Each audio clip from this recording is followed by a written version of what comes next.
प्रियजनों, राधे राधे, जय श्री कृष्ण। मेरा नाम है चाणक्य राज भारद्वाज और आप देख रहे हैं राशि ज्योतिष दर्पण मन का सुख जीवन का। प्रियजनों, वर्षफल जनवरी सन 2024 के इस श्रृंखला में आज जिस राशि के विषय में हम चर्चा करने वाले हैं वह राशि है कन्या राशि। मेष राशि से लेकर और सिंह राशि तक हम चर्चा कर चुके हैं।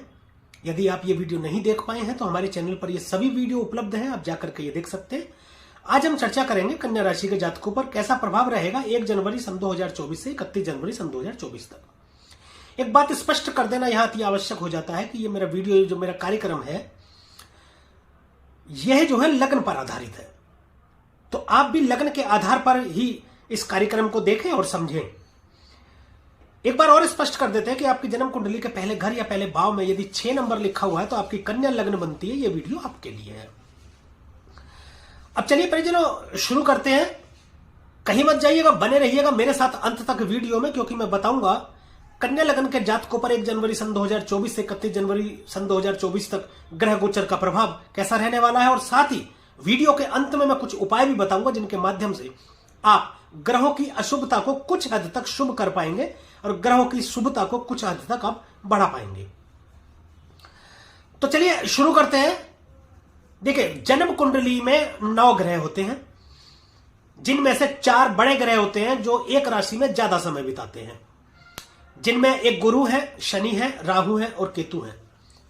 बाकी के 4 ग्रह हैं जो एक राशि में कम समय बिताते हैं, जिनमें सूर्य है, चंद्र है, शुक्र है, बुध है और मंगल है। इनमें से चंद्रमा बहुत तेज चलते हुए 2.25 दिन में एक चक्कर पूरा कर लेते हैं, यानी कि 30 दिन में सभी 12 राशियों को चक्कर पूरा कर लेते हैं। उसका चर्चा भी हम नहीं करेंगे क्योंकि हर 2.25 दिन में वो जो है चेंज हो जाता है। बट बाकी सारे ग्रहों की चर्चा करते हुए हम इस वर्षफल को जानेंगे जनवरी में कैसा रहने वाला है आपका। एक और खास बात मैं बता दूं, इन सभी ग्रहों में 2 ग्रह ऐसे हैं जो हमेशा वक्री रहते हैं, वक्र अवस्था में रहते हैं, जिनमें से एक राहु है और दूसरे केतु। 2 ही ग्रह ऐसे हैं जो हमेशा मार्गी रहते हैं, कभी वक्री नहीं होते, जिनमें से एक सूर्य देव है और दूसरे हैं चंद्रमा। बाकी सभी ग्रह समय समय पर मार्गी होते रहते हैं, वक्री होते रहते हैं, और वैसा ही उनका प्रभाव रहता है आपके जीवन पर। जन्म कुंडली के आधार पर यह समय समय पर हम बताते रहते हैं और आगे भी हम बताते रहेंगे। तो अभी शुरू करते हैं वर्षफल जनवरी सन 2024।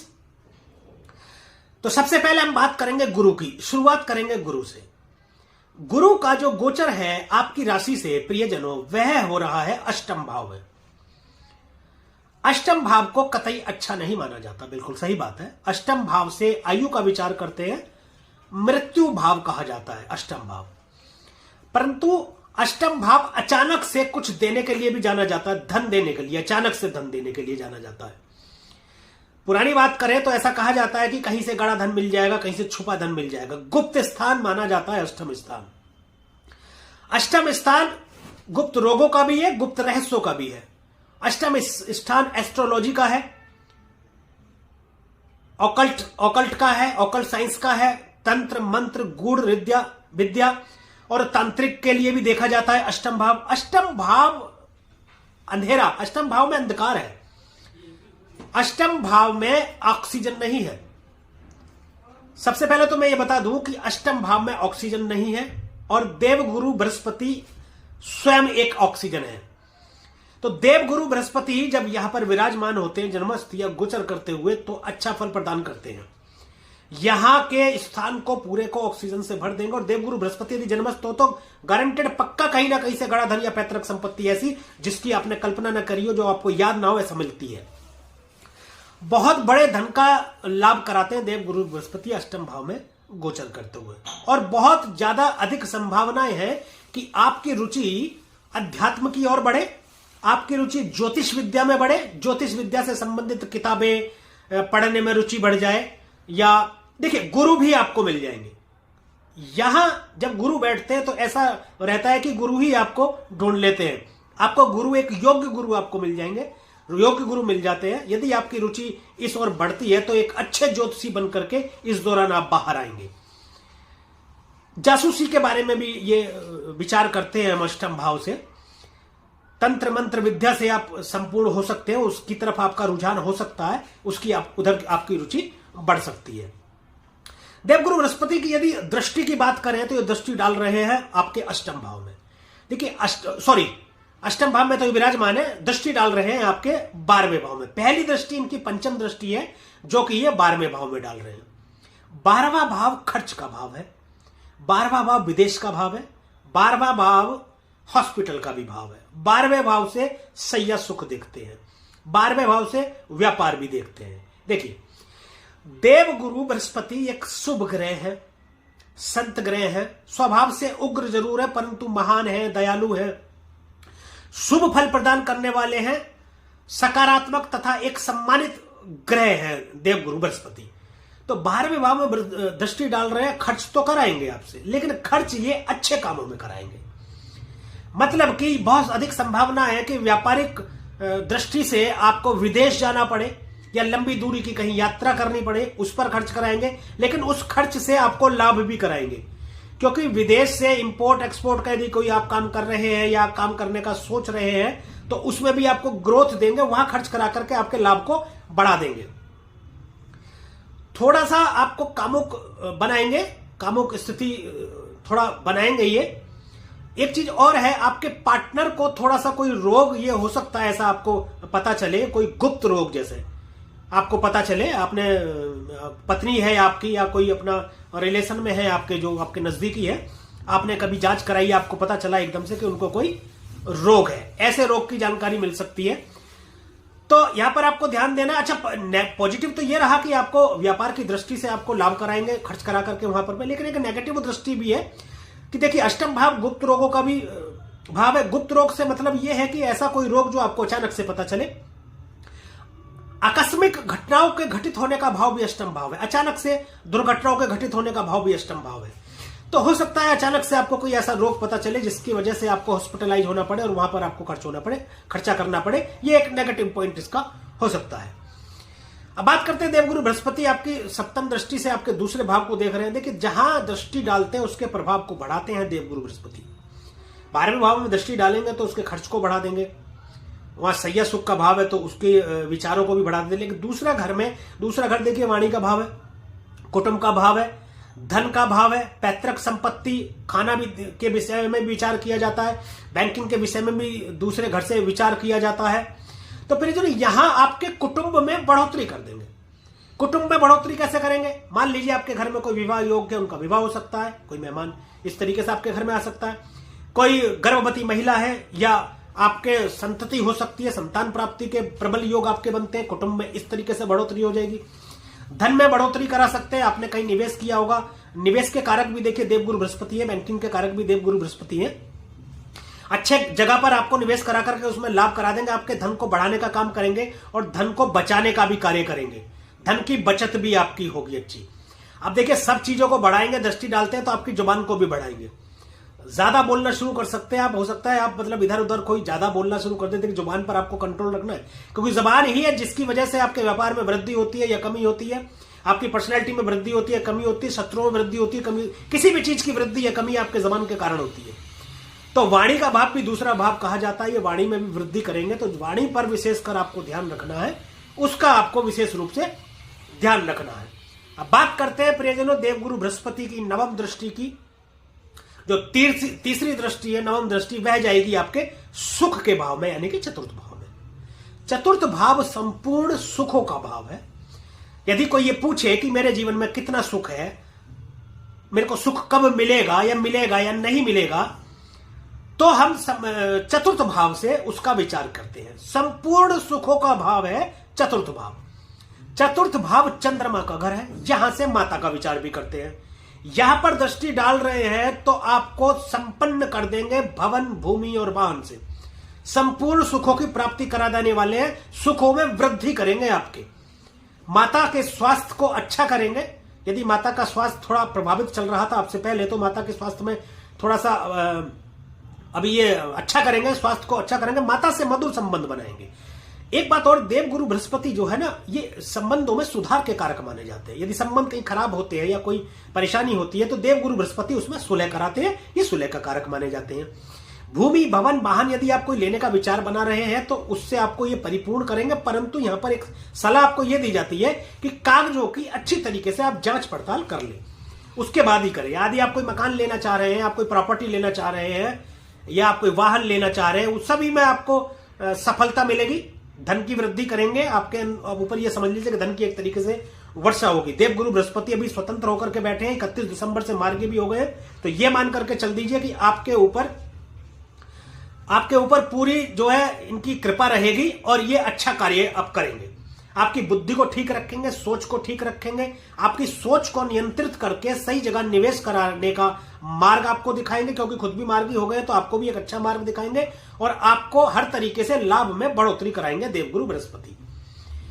ये थे देवगुरु बृहस्पति, सौर मंडल के सबसे बड़े ग्रह, जिसके विषय में अभी हमने चर्चा की।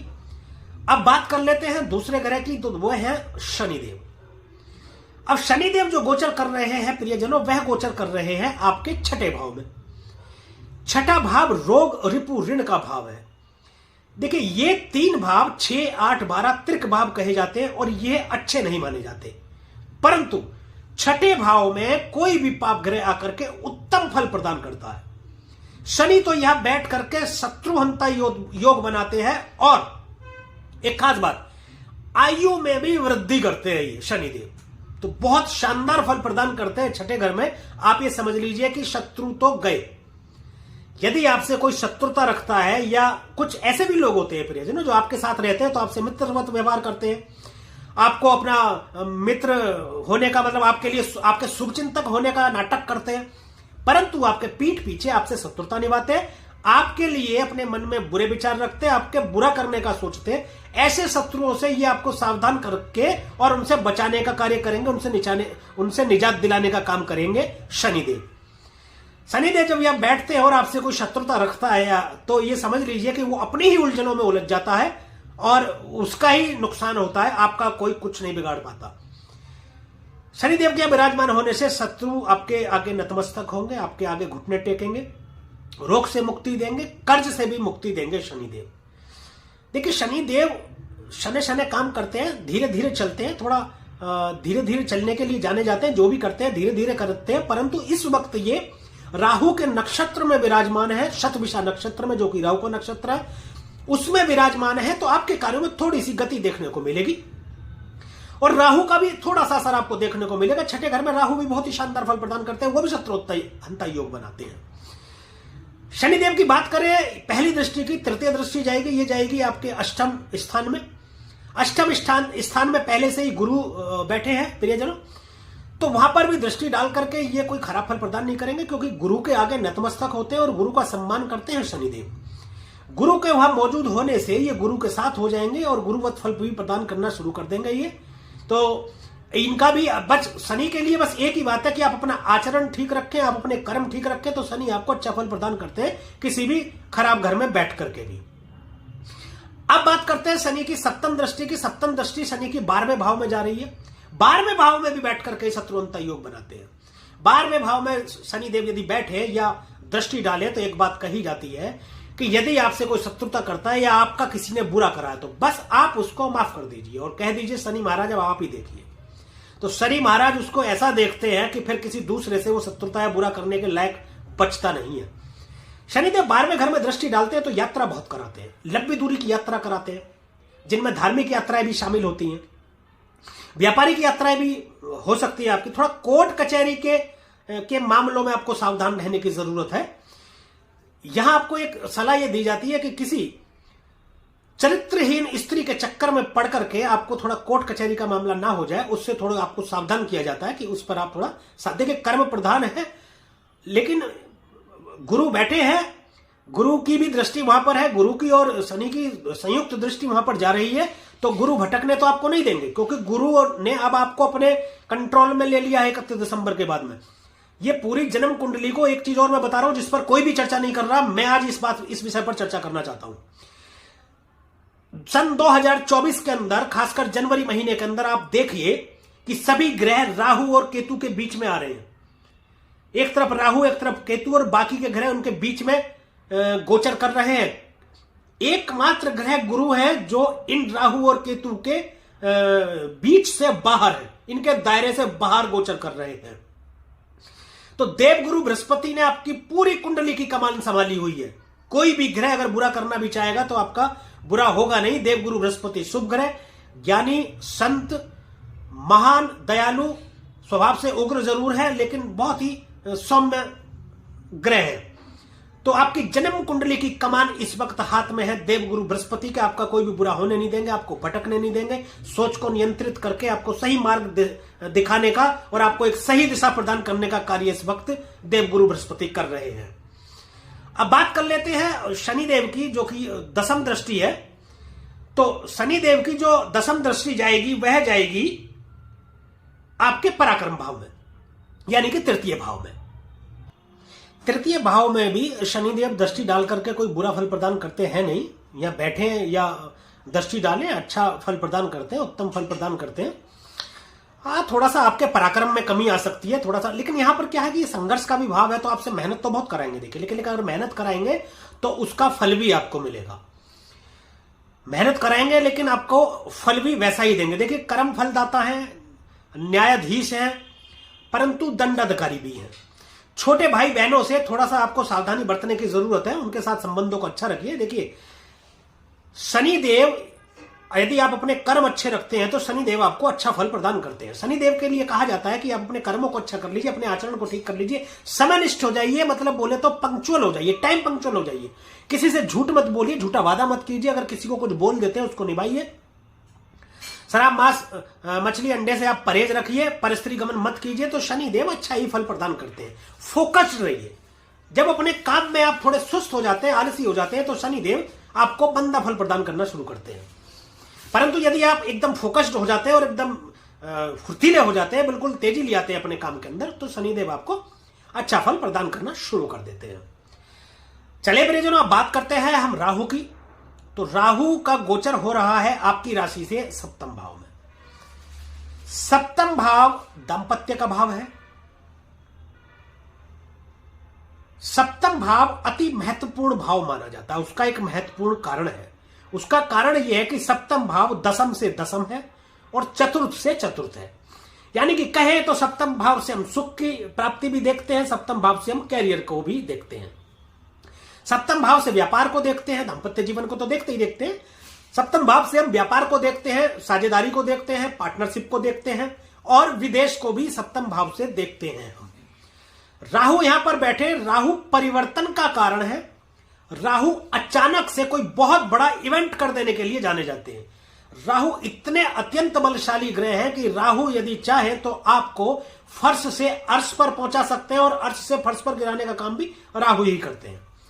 यहां पर अचानक से आपको शायद ज्ञात भी नहीं होगा, आपके व्यापार में वृद्धि कर देंगे। ये आपको आपके व्यापार को रातों रात ओवर द नाइट बढ़ा देंगे, इतना बढ़ा देंगे आपने कल्पना नहीं की होगी कभी भी। हाँ, थोड़ा सा दांपत्य जीवन में थोड़ा सा ऐसा करेंगे कि हो सकता है आपके जो, अगर आप महिला है तो आपके पति के प्रति, यदि आप पुरुष है तो आपकी पत्नी के प्रति कुछ शक की स्थिति उत्पन्न होकर के भ्रमित आपको कर सकते हैं। ऐसा थोड़ा हो सकता है, तो उस विषय में आप थोड़ा सा पहले से ही सावधानी रखें आप।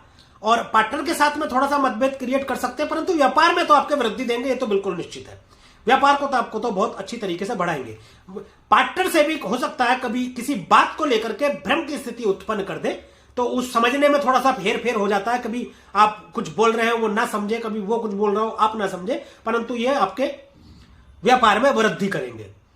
राहुदेव के गोचर फल के लिए आगे बढ़ते हैं।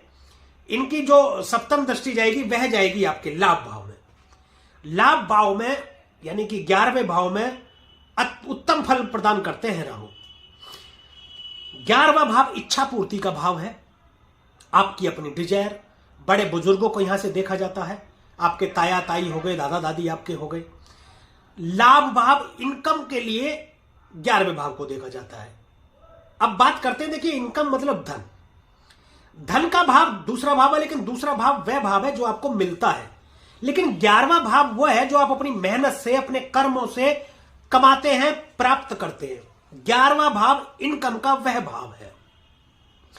कमाने से मतलब धन भी नहीं है, सामाजिक मान प्रतिष्ठा भी कमाई जाती है। समाज में प्रसिद्धि, लोग आपको पहचाने, लोग आपका सम्मान करें और लोग आपका आदर करें, आपको अच्छा माने, ये चीजें भी कमाई जाती हैं। ये भी भाव 11वें भाव से ही देखा जाता है। लाभ भाव में अप्रत्याशित बढ़ोतरी कर देंगे आपको। देखिए व्यापार भाव में बैठ करके लाभ भाव को राहु देख रहे हैं तो अचानक से व्यापार में वृद्धि करके लाभ को भी बढ़ा देंगे आपके। समाज में मान प्रतिष्ठा में थोड़ी सी कमी आ सकती है परंतु ये लाभ को बढ़ा देंगे आपके। देखिए एक चीज और मैं बता दूं, सभी की जन्म कुंडली एक जैसी नहीं होती है और सभी की जन्म कुंडलियों में और सभी के जीवन में उतार चढ़ाव हमेशा रहते हैं। कभी ऐसा नहीं होता कि किसी की जन्म कुंडली हमेशा खराब ही रहे और ऐसा भी नहीं होता कि किसी जन्म कुंडली हमेशा अच्छी ही रहे। समय अच्छा भी आता है, खराब भी आता है और कभी बैलेंस भी होता है। तो ये उतार चढ़ाव चलते रहते हैं, इन्हीं के बीच में जीवन चलता रहता है और उसी के हिसाब से ये गोचर फलित होते हैं। अब परिजनों बात करते हैं, सप्तम दृष्टि से आपके लगन को भी देख रहे हैं। मैं पहले कई बार ये बता चुका हूं कि लगन जो होता है वह आप खुद होते हैं, यानी कि आपको ही देख रहे हैं। यहां थोड़ी लालच की भावना आपके अंदर पैदा कर देंगे, अनैतिक तरीके से धन कमाने की इच्छा आपके अंदर जागृत कर देंगे। इससे आपको सावधानी रखनी है, अन्यथा आप किसी मुसीबत में पड़ जाएंगे। हो सकता है कि किसी यार दोस्तों के प्रति या किसी कोई आपके जानने वाला या कोई भी व्यक्ति ऐसा कोई आपको लालच देकर के आपसे अनैतिक कार्य कराने की कोशिश करे और आप भी लालच में आ जाए और ऐसा करने के लिए तैयार हो जाए तो आप एक मुसीबत में फंस जाएंगे। इससे आपको थोड़ा सावधान रहना है। चिड़चिड़ा कर देंगे, आपको क्रोधी बना देंगे, बिना मतलब के गुस्सा आ जाना, घर में बैठे हैं किसी बिना मतलब के किसी पर गुस्सा हो जाना या किसी यार दोस्त से गुस्सा हो जाना, किसी का फोन आ जाए तो अपने आप से चिढ़ जाना, है ना। तो ऐसा दृष्टि डाल करके ये राहु यहां करेंगे आपके लगन भाव में। और राहु की बात करते हैं, पराक्रम भाव में भी दृष्टि डाल रहे हैं। पराक्रम में तो आपके बहुत बढ़ोतरी कर देंगे। देखिए राहु जहां दृष्टि डालते हैं उसके प्रभाव में बढ़ोतरी करते हैं। तीसरे भाव में दृष्टि डाले या बैठे अत्यंत शुभ फल प्रदान करते हैं। यहां शनि की भी दृष्टि है, शनि और राहु की दोनों की संयुक्त दृष्टि हो जाने से उत्तम फल की प्राप्ति होगी, क्योंकि शनि भी यहां पर अच्छा फल प्रदान करते हैं। दूसरा, शनि और राहु दोनों मित्र हैं और शनि राहु के नक्षत्र में भी अभी विराजमान है और उसी पर गोचर कर रहे हैं, तो इस वजह से थोड़ा सा राहु का फल भी ये देंगे। तीसरे घर में दृष्टि डाल रहे हैं।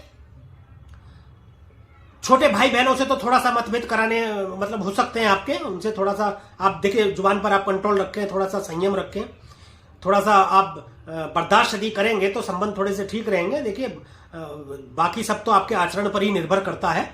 दूसरी बात मैं बताऊं, यहां से film, media, online, electronic media, पत्रकारिता या फिल्म आदि और भी कोई ऑनलाइन यदि आप कार्य करना चाहते हैं। दूसरी एक बात मैं बात करूं, ये कम्युनिकेशन का भी भाव है। कम्युनिकेशन क्या, कम्युनिकेशन मतलब दो या दो से अधिक आदमी, दो या दो से अधिक व्यक्ति आपस में बातचीत करें, कम्युनिकेशन का भाव है। उसमें भी आपके बढ़ोतरी करेंगे। थोड़ा सा यदि कोई ऑनलाइन कार्य करना चाह रहे हैं आप तो शुरू कर सकते हैं, उसमें उस कार्य को आपको बढ़ा देंगे इस महीने में। और यदि आप कोई पहले से कार्य कर रहे हैं तो उसमें भी आपको बढ़ोतरी कर देंगे अचानक से, मतलब आपको पता भी नहीं चलेगा। देखिए राहु इस बात के लिए जाने जाते हैं कि अचानक से बहुत कुछ दे देते हैं। राहु जब भी देते हैं बड़ा ही देते हैं, इनको बड़ा ही चाहिए राहु को, ठीक है ना। तो ये रही राहु का कैसा रहेगा प्रभाव। अभी बात कर लेते हैं अगले ग्रह की, केतु ग्रह की। केतु आपकी लगन में ही विराजमान है। केतु को समझने का थोड़ा सा प्रयास करते हैं। केतु मोक्ष का कारक है, केतु अध्यात्म का कारक है, केतु डिटैचमेंट कराते हैं। देखिए केतु चीजों से दूर करते हैं। राहु अगर एक शब्द में बात समझे तो राहु नजदीक लाते हैं। राहु क्या करते हैं, राहु इच्छा पैदा करते हैं, केतु मोक्ष पैदा करते हैं।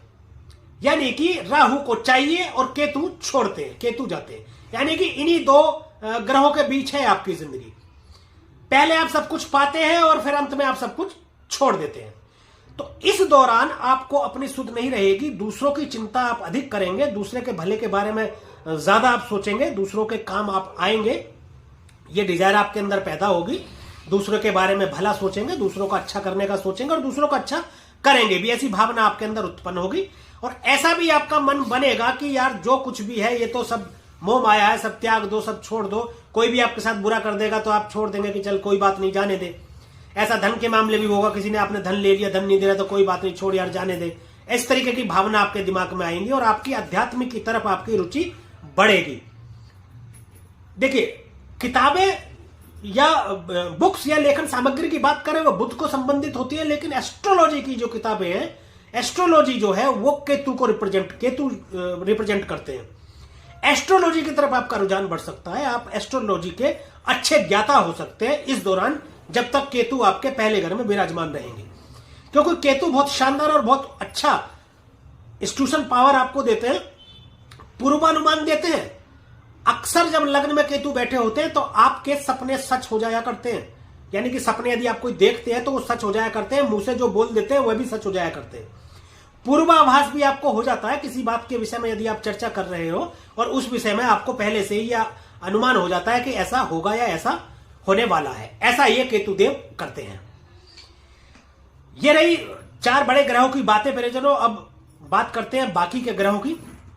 तो सबसे पहले शुरुआत करेंगे सूर्य से। सूर्य देव आपके जो अभी यहां पर विराजमान है, वह विराजमान है धनु राशि में, यानी कि चतुर्थ भाव में। चतुर्थ भाव सुख का भाव है, संपूर्ण सुख का। माता का विचार यहां से करते, देखिए सूर्य देव आपके 12वें भाव के स्वामी होकर के चतुर्थ भाव में बैठे हैं, यानी कि व्यय भाव के स्वामी होकर के सुख भाव में बैठे हैं। तो आपके ऊपर पैसा खर्च होगा, जो आपका धन खर्च होगा वो आपके सुखों पर खर्च होगा, यानी सुख के साधन खरीदने के ऊपर आपका पैसा खर्च होगा। जैसे कि आप भूमि भवन भावन का घर है, ये आप खरीद सकते हैं, जो आप ये सुखों का ही साधन है जिनसे आपको सुख की प्राप्ति होगी, तो उस पर पैसा खर्च होगा आपका। यहां बैठ करके आपके कर्म भाव में दृष्टि डाल रहे हैं सूर्यदेव, तो क्या है कि आपको नेम फेम और कर्म स्थान में आपको मतलब एक नई ऊर्जा प्रदान करेंगे। सूर्य देखिए एक एनर्जी है, सूर्य देव एक एनर्जी है, एनर्जी देते हैं आपको। और सूर्य आपके पिता भी हैं, आत्मा का कारक भी, और 10वें घर से भी पिता को देखा जाता है, तो पिता से संबंधों को अच्छा करेंगे ये आपको, ठीक है। सूर्य सरकार है, सूर्य को सरकार भी कहा जाता है, सूर्य बॉस है। तो ये कर्म भाव में दृष्टि डाल रहे हैं सूर्य देव, तो सरकारी नौकरी के भी योग बनते हैं। इस दौरान यदि आप प्रयास करें तो हो सकता है कि आपको सरकारी नौकरी का भी मतलब फायदा प्राप्त हो, सरकारी नौकरी का भी आपको लाभ मिले।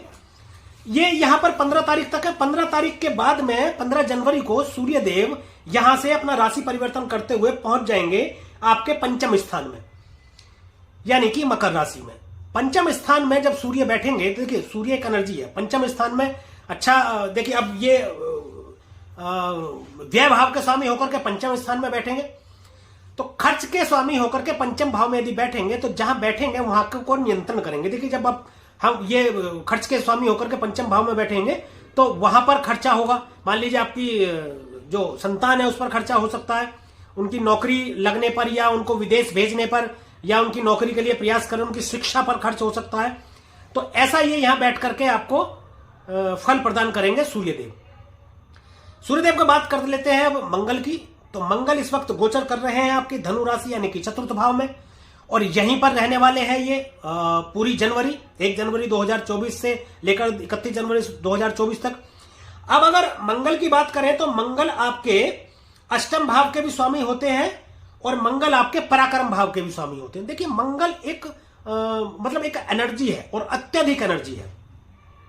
चतुर्थ भाव में बैठे हैं, माता से थोड़ा सा स्वास्थ्य को आपको सावधान रहने की जरूरत है आपको। परंतु एक बात बताओ, ये आपके कर्म भाव में दृष्टि डाल रहे हैं तो वहां से आपको ये लाभ दे सकते हैं।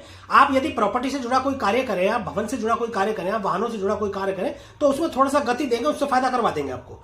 प्रॉपर्टी से जुड़ा यदि कोई कार्य कर रहे हैं तो उसमें आपको ग्रोथ दे देंगे, उससे लाभ करा देंगे आपको। या कोई काम शुरू करना चाहते हैं तो उससे भी आपको लाभ करा देंगे मंगल जी। अब इसके बाद बात कर लेते हैं बुध की। बुध फिलहाल गोचर कर रहे हैं वृश्चिक राशि में, यानी कि तीसरे भाव में। तीसरा भाव जो है पराक्रम का, संघर्षों का इनका भाव है, सब मल्टीमीडिया का भी भाव है तीसरा भाव। यहां से देखते हैं तो इसके भी कारक जो है शुक्रदेव कहे जाते हैं। 18 जनवरी तक शुक्रदेव यहीं पर गोचर करने वाले हैं और यहां बैठकर के ये जो दृष्टि डाल रहे हैं, ये डाल रहे हैं आपके भाग्य भाव में। भाग्य भाव में दृष्टि डाल रहे हैं प्रियजनों, यहां पर दृष्टि डालकर शीघ्र विवाह के योग बनाएंगे आपके। और प्रेम में यानी भाग्य का आपको साथ मिलेगा, धार्मिक होंगे आप, लंबी दूरी की यात्रा आप कर सकते हैं और आपके विवाह के योग भी ये बनाएंगे। 18 जनवरी के बाद में राशि परिवर्तन करेंगे और ये प्रवेश कर जाएंगे सुख के भाव धनु राशि में, यानी कि चतुर्थ भाव में। चतुर्थ भाव सुख का भाव है, धन का कारक कहे जाते हैं शुक्रदेव। तो शुक्रदेव भी सुख के कारक है, संपूर्ण सुखों की प्राप्ति तो कराएंगे ही कराएंगे आपको शुक्रदेव यहां पर आने के बाद में 18 जनवरी के बाद में कर्म भाव को देख रहे हैं। यहां पर देखिए अब ये सूर्य भी है, मंगल भी है और शुक्र भी आ जाएंगे, तो ये एक अच्छा संयोग बनेगा धन प्राप्ति का। तो आपके लिए उत्तम फल रहने वाला है प्रियजनों। बाकी तो ग्रह गोचर के हिसाब से कन्या राशि वालों के लिए ये वर्ष 2024 में जनवरी का महीना बहुत उत्तम रहने वाला है। ये रहा सभी ग्रहों के गोचर का फल कन्या लग्न के जातकों पर कैसा रहेगा 1 जनवरी 2024 से 31 जनवरी 2024 तक। अब बात करते हैं कुछ उपायों की। इससे पहले कि हम उपायों की बात करें प्रियजनों, एक बात हम यह भी कर लेते हैं कि देखिए, उपायों से ज्यादा जरूरी होती है सावधानी और अपना आचरण। कर्म प्रधान होता है, कर्म महत्वपूर्ण है। यदि आप अपने कर्मों को सही रखते हैं, दूसरों के प्रति अपने मन में बुरा विचार नहीं लाते, दूसरों का बुरा नहीं सोचते हैं, दूसरों का बुरा नहीं करते हैं, दूसरों से शत्रुता नहीं रखते या दूसरों का आप अनिष्ट नहीं करते हैं, तो आपके जीवन में भी सब कुछ ठीक रहता है और घर अच्छा फल प्रदान करते हैं। यदि आप दूसरे के प्रति मन में अपनी घृणा रखते हैं, दूसरों का नुकसान करने का सोचते हैं, छल कपट की भावना यदि आपके मन में रहती है, तो कोई भी ग्रह कितना भी शुभ होकर के कितने भी शुभ घर में बैठा हो, आपको अच्छा फल प्रदान नहीं करेगा। यदि आप कर्म अपना अच्छा रखें तो आपको सभी ग्रह जो है अच्छा फल प्रदान करते हैं। अब बात कर लेते हैं यहीं पर कुछ उपायों की। तो उपायों के लिए मैं बता दूं, आप बंदरों को गुड़ खिलाएं, आप काला सफेद एक कंबल मंदिर में दान करें, आप पैर के दोनों अंगूठों में चांदी का छल्ला पहने या आप सफेद धागा भी उसमें बांध सकते हैं। और एक बताऊं, एक पूजा वाला नारियल आप ले लीजिए और वह जो है सर से उल्टी दिशा में यानी एंटी क्लॉकवाइज 7 बार उतार करके आप बहते जल में प्रवाहित करें, आपको अच्छा फल प्रदान होगा। बाकी आप गणेश अथर्व शीर्ष का पाठ करें, आप महामृत्युंजय मंत्र का जाप करें, आपको उत्तम फल की प्राप्ति होगी। और मैं बता दूं कि आपकी लगन के जो स्वामी और बुद्ध देवता हैं, तो सरस्वती देवी की पूजा आप करें और गणेश जी की आप पूजा करें, दुर्गा सप्तशती का आप पाठ करें, आपको अति उत्तम फल की प्राप्ति होगी। तो परिजनों, यह वीडियो आपको अगर अच्छा लगा हो और दी गई जानकारी से आप संतुष्ट हो तो वीडियो को लाइक करें, शेयर करें और कमेंट में हमें बताएं कि ये जितनी भी जानकारी इस कार्यक्रम के दौरान हमने आप तक पहुंचाई है, यह आपकी जन्म कुंडली पर कितना सटीक बैठती है। और हमारे YouTube चैनल को सब्सक्राइब करें तथा बेल आइकन बटन को भी दबाएं ताकि इसी प्रकार की और भी महत्वपूर्ण जानकारियां आप तक समय पर पहुंचती रहें। आज के लिए, अभी के लिए बस इतना ही। हम मिलेंगे अगली वीडियो में, एक और राशि के विषय पर चर्चा करेंगे। तब तक के लिए प्रियजनों, राधे राधे, जय श्री कृष्णा। और आप देखते रहिए राशि ज्योतिष, दर्पण मन का, सुख जीवन का।